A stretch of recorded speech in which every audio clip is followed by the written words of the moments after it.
Hi, this is Mr. Mitchell. Let's talk a little bit about the Masque of Red Death and do some literary analysis on it. You may remember that this particular story is an allegory. So beside number one on your list, you should have allegory and symbolism.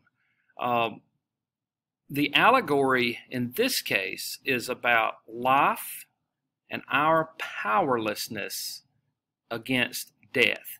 It's nothing to do with political, nothing to do with biblical, or a little to do with biblical, but the whole allegory itself and the symbolism is about how we are powerless against death. We cannot run from it. We cannot hide from it. It is going to happen. So beside the first dash, put what I have here about our life and our powerlessness against death. You know, Prospero had thousands of friends, and well, he took 1,000 friends to try to evade the plague and the death. No matter how beautiful the castle or clothing or food, not even a wealthy prince can escape death. Let's talk a little bit about the symbolism of the rooms. You know, there are 7 rooms. They are all different color. The rooms represent the stages of life, or the phases of life, and you can put that for your dash. They run from east to west. The sun rises in the east and the sun sets in the west, so our life starts at the beginning and goes to the end, kind of like the sun's lifetime in a day goes from east to west. And let's talk about each individual room.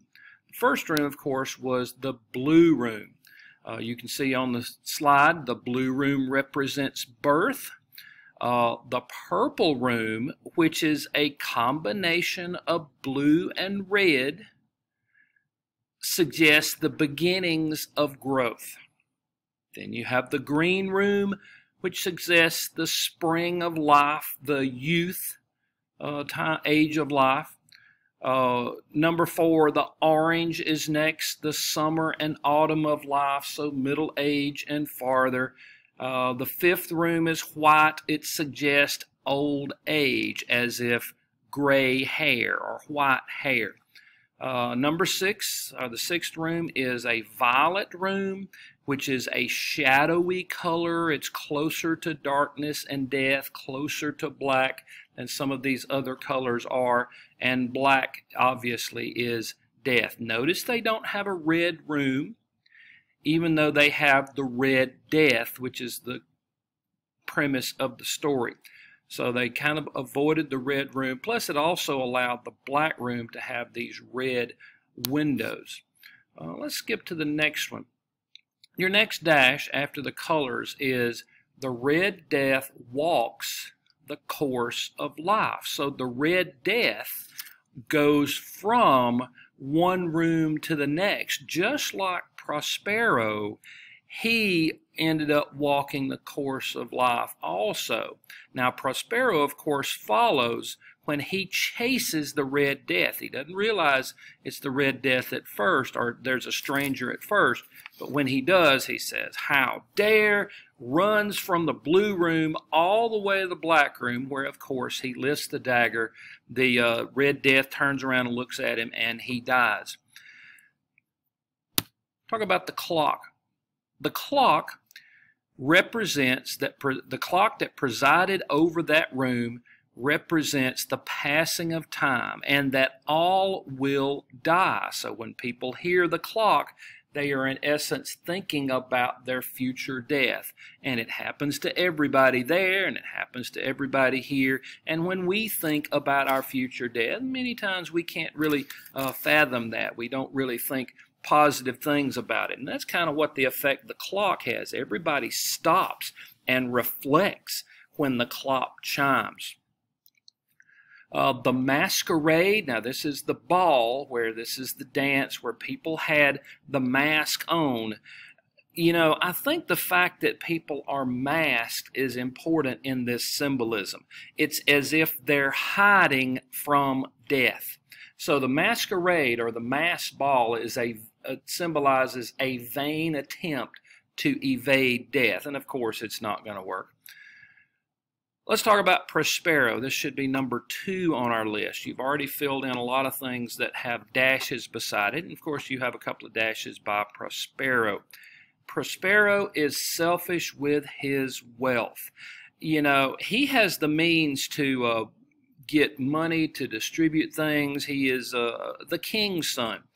But he did not help his country. He turned his wealth into a means of self-defense and of self-indulgence.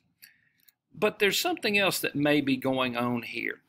Prospero may indicate that this whole allegory with him may indicate the unfairness of the feudal system. You may remember the feudal system where you have the king and the nobles, and then you have all the way down to the peasants that kind of live on the manor, that it wasn't necessarily country driven because people couldn't travel very far. They all worked for the king on the manor. And this whole Prospero thing may indicate that unfairness of that whole feudal system where wealth lies in the hands of a few while the peasantry suffers.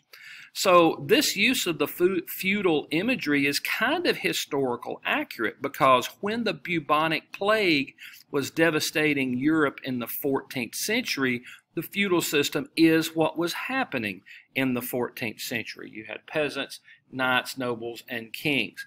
So unfairness of the feudal system is also part of this allegory.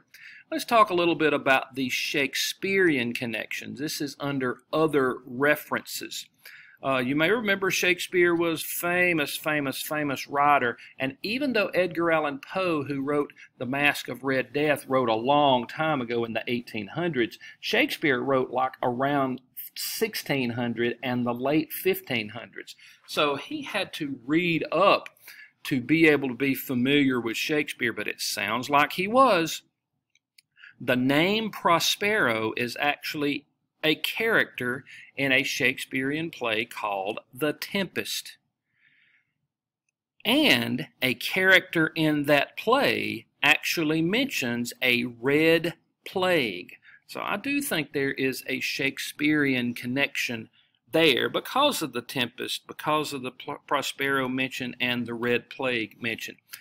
There's also something that seems to be a biblical connection here. Of course, the Bible was written about Jesus and written about the formings of the earth many years ago. It was transferred into English around Shakespearean's time. Obviously, Poe had lots of references here. There's one biblical reference, like a thief in the night. In the Bible, Jesus is supposed to come when the world is least expecting it. Now, let me ask you a question. Was the unwelcome visitor a Jesus-like figure? You know, here were these people who sinned and refused to do what the will of God was. So the Red Death brought judgment upon those who ignored him and indulged in the sins of the world. I think you can make an argument that the Red Death character is a Jesus-like character who is going to bring judgment upon those who did not follow. Also, there's mention of the revelers out-Heroding Herod. They out-Heroded Herod, which means to behave with extreme cruelty or tyranny. Herod was the king in the Bible who did not help Jesus, even though he thought he was innocent. But Poe might have also gotten this phrase, out-Heroded Herod, from another Shakespearean play. The term out-Heroded Herod was also from the Shakespearean play Hamlet. So hopefully you can see a little bit more about the allegory, about the symbolism of the colors, the symbolism of the Red Death, the clock, the masks, Prospero, also the references to Shakespeare and the references to the Bible. I hope you learned a little bit about the literary analysis of Masque of the Red Death.